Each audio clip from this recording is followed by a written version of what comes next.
A Rainier police officer is recovering tonight after he was shot following a traffic stop. It shouldn't have had to happen at all.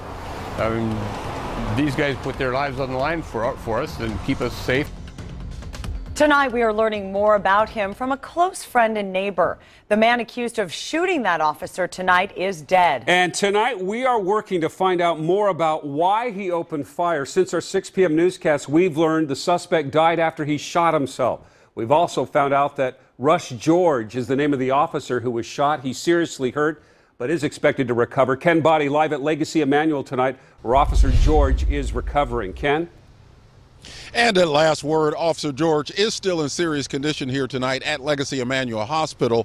His bulletproof vest may have saved him. What prompted this? What was it worth it? Former Rainier firefighter Cliff West worried about his friend and neighbor Rainier patrol officer Russ George, shot in the hand by a suspect during a traffic stop on Highway 30 just west of Rainier. It was a real surprise. It really was. And I was kind of concerned.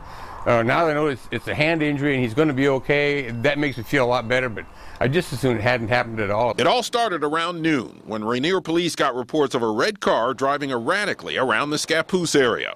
Officer George spotted that car and tried to pull it over along Highway 30. Immediately, the individual pulled out a gun and fired at least one shot, hit the officer in the hand and subsequently in the chest, but he had his vest on, so he wasn't injured, but his hand was certainly injured. George was with a reserve officer at the time. He drove the hurt officer to a hospital in Longview before George was transferred to Portland.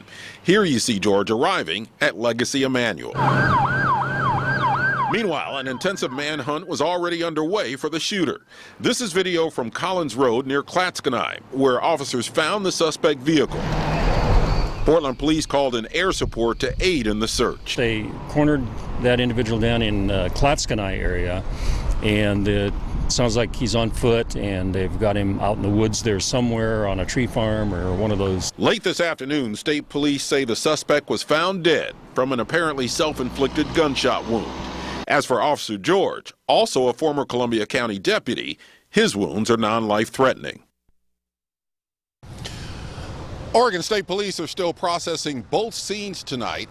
As for the suspect, the shooter, we're still awaiting his identity. But again, he apparently shot himself and took his own life. Live in North Portland, Ken Body, KOIN 6 News.